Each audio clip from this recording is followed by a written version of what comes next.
Hi and welcome. I'm Lisa. Thanks for joining me here on my YouTube channel. Today I'm so excited to be participating in the Save the Crafty YouTuber Hop.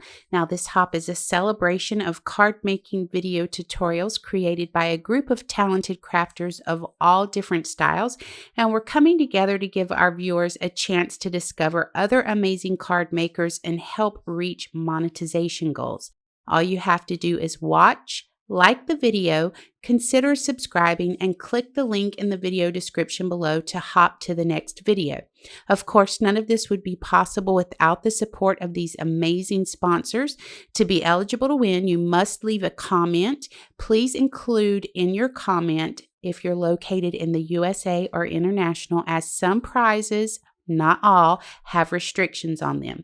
The more videos you comment on, the better the chance you have of winning. Be sure to stick around to the end for more information, and all this information plus products used throughout the video are going to be listed below in the description box.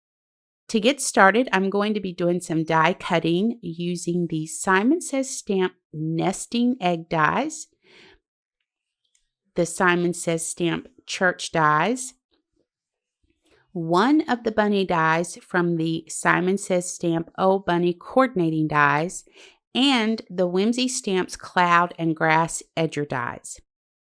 So I'm going to create a template by centering the egg die on a 4 1/4 by 5 1/2 inch piece of white cardstock using this grid transparency. Now I'm just going to hold that die in place with a little bit of purple tape. Now that I have a template, I won't have to worry about centering each panel I run through the die cut machine with that grid. I'm going to go ahead and lay that template over a piece of 4 1/4 by 5 1/2 inch white cardstock, and I'm just going to hold these together with a small piece of purple tape. Now I'm going to go ahead and take one of those church dies and center that right along the bottom of the egg so that I can do some partial die cutting. With partial die cutting, you only want to apply pressure to the area you want to cut. Now I want to leave the bottom of the church attached to the egg, so I'm going to place the edge of the cutting plate right above where I want to stop cutting, and then I'm going to run that through the machine.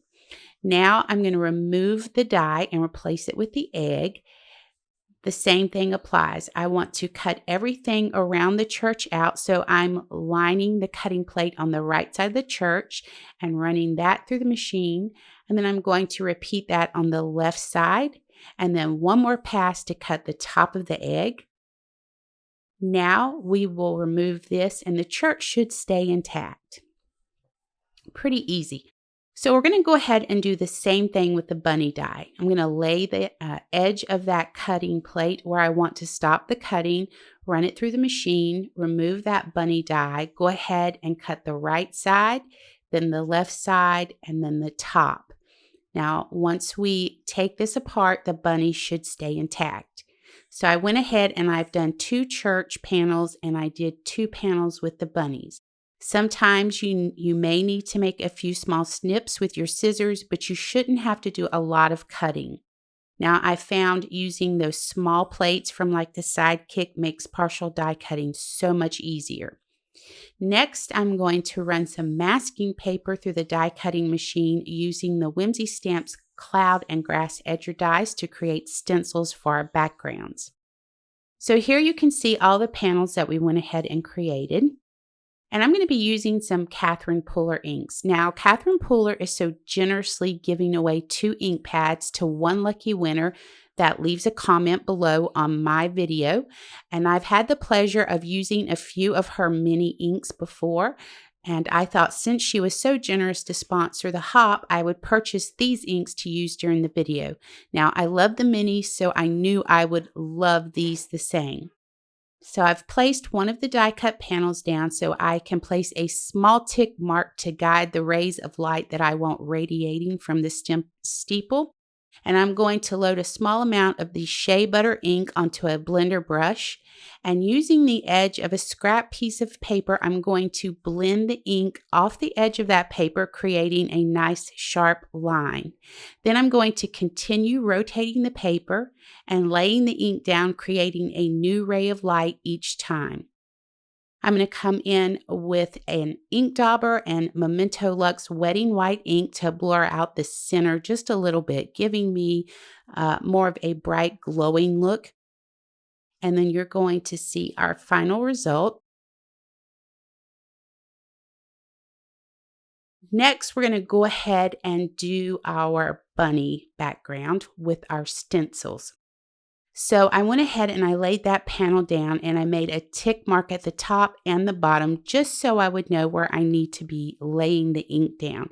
Now I'm working upside down with the grass here, and all I'm doing is holding this stencil in place, but it's masking paper, so by all means please use it as masking paper. It'll make it so much easier on yourself. So I just went ahead and stenciled the grass, turned that stencil on an angle and created a little heel. I'm going to mask off the grass with the positive die cut piece there. Make sure you leave a little bit of the grass showing so you don't end up with a white gap between the grass and the clouds that you're stenciling. Then we're going to go ahead and use our pink champagne, our shea butter, and hot tub inks to create those soft puffy clouds that we're working on there. So now we have this background finished, and now with both of these techniques that I've just showed you, you can create multiple backgrounds as you've seen in the samples I created for this video. So I'm going to trim each panel down to 4 inches wide by 5 1/4 inches high. I'm adding mounting foam to the back of the die cut panels so I can adhere them to the stenciled backgrounds. Then we're just going to go ahead and apply tear tape to the back of those panels and adhere them to 4 1/4 by 5 1/2 inch fog gray card bases. So I'm going to use a simple Happy Easter sentiment stamped using Catherine Puller's Twilight ink. I'm going to stamp that 4 times, 1 for each card. And then we're going to go ahead and trim these down with our paper trimmer. We're not doing anything fancy with them. We're just trimming them down. I'm going to add some mounting foam to the back of each one, and then we're going to use a T-ruler so that we can make sure everything is staying nice and straight as we go ahead and adhere these right beneath the bunnies and the churches on each card.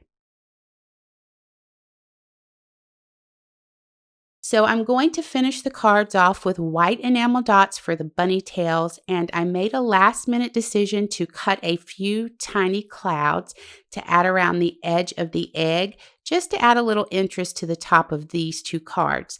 So I used small round foam adhesives to place the clouds, and then I finished them off with white enamel dots.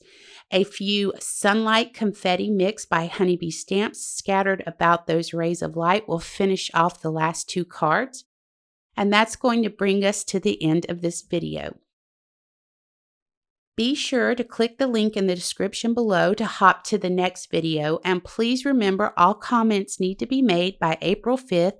Prizes will be drawn April 10th, and winners will be announced over on Justine's blog and channel, and you can find a link listed below. I also wanted to take a second to thank Justine for the amazing job that she does organizing this hop for all of us. And I want to say thank you for watching, and I hope you have an amazing day.